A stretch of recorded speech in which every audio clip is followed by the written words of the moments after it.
Sayamma, welcome back to Sayamma kitchen. అందరూ బాగున్నారా? నేను కూడా బాగున్నాను రా. ఈవేళ అరటికాయ రోస్ట్ ఫ్రై చేద్దామని చెప్పారండి బంగారం. అరటికాయ రోస్ట్ ఫ్రై అంటే 2 అరటికాయలు కోసుకున్నాను రా. ఇందులో సాల్ట్ వేసుకున్నాను, ఎందుకంటే రోస్ట్ ఫ్రైకి ఉప్పు లాక్కోవాలి ఈ ముక్క.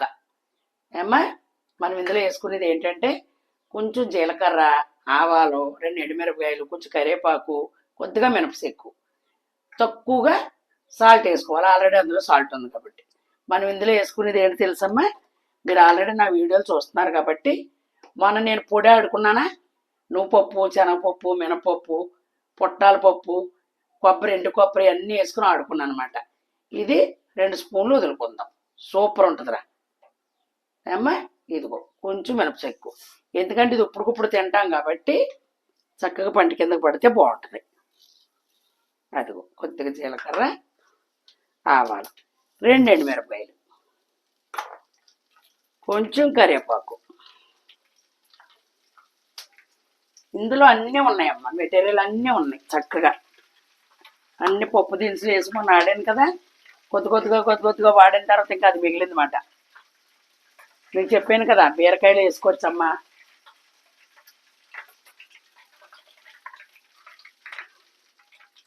ఇందులో ఇంకేమి వేయక్కర్లేదు, అవి వాడదేవుకుంటాను. ముక్కలే కోసుకున్నప్పుడు సాల్ట్లో వేసుకోండి అమ్మ. ఓకేనమ్మా, ఇవి ఇలా ఉండాలి ముక్కలు, రౌండ్ కాదు. మన బంగాళదుంప ముక్కలు ఎలా కోసుకుంటాం అలా కోసుకోవాలి.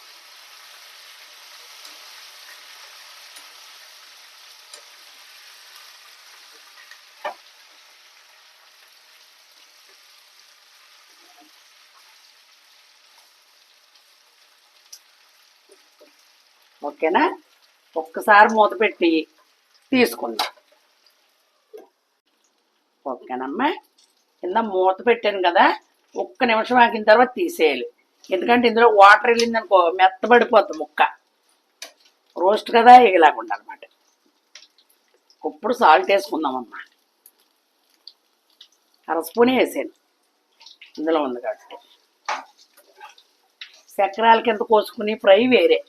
ఓకేనా బంగారం?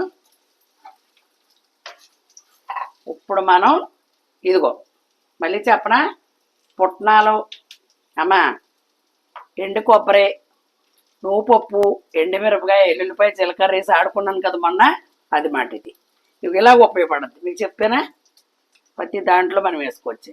మీకు గ్రేవీ కావాలనుకో 3 స్పూన్లు వేసుకోండి, అక్కలొద్దు అనుకుంటే 2 వేసుకోండి సరిపోద్ది. 2 అరటికాయలు ఇది మెటీరియల్. ఇందులో ఇంకా కారం గట్ట ఏమి వేయక్కర్లేదు, ధనియాల పౌడర్ కానీ. ఇప్పుడు నేను వేసుకున్న పొడిలోనే ఉన్నాయి అన్నీ కూడా. అమ్మా, గోట్లేదనుకో 1 ఎండుమిరపకాయలు కూడా ఉంది పొడిలో, కరెక్ట్గా సరిపోతుందన్నమాట. మంచి కమటోసం వస్తుందిరా. నువ్వుపప్పు ఒకటి ఉందేమో సూపర్ ఉంటుంది. అంతే, సిమ్లో పెట్టుకోవడమే, ఇంక మూత అనేది పెట్టకూడదు. మీకు కావాలంటే పైన గార్లింగ్ కింద కొత్తిమీర జిమ్ముకోండి, నేను జిమ్మను. మీకు ఇష్టమైతే జిమ్ముకోవచ్చు. కరివేపాకు ఉంది కదా నాకు, ఒక 5 నిమిషాలు వదిలేద్దాం. ఓకేనమ్మా, ఏగిపోయింది.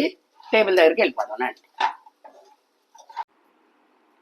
ఓకేనమ్మా, మరి ఇదిగో ఇది 4 రోజులైనా సరే చల్లారి పెట్టేసుకుని ఒక ప్లాస్టిక్ డబ్బాలో పోసుకున్నారనుకో, పప్పు చారుకి చక్కగా పనిచేస్తాయి. నూనెలోనే తేవక్కర్లేదు, ఇలా కూడా రోస్ట్గా వేపుకుంటే నిల్వ ఉంటుంది, పాడవదు. ఎందుకంటే మన ఉల్లిపాయ, పచ్చిమిరపకాయ కూడా ఇందులో ఏమి వేయలేదమ్మా. చాలా బాగుంటుంది. ఇలాగా ట్రై చేయండి ఒకసారి. ఓకేనమ్మా, మరి నచ్చిందని అనుకుంటున్నాను. లైక్ చేయండి, షేర్ చేయండి, సబ్స్క్రైబ్ చేసుకుని చక్కగా మంచి రెసిపీతో మీ సాయమ్మ మీ ముందుకు వస్తుంది. Bye bye.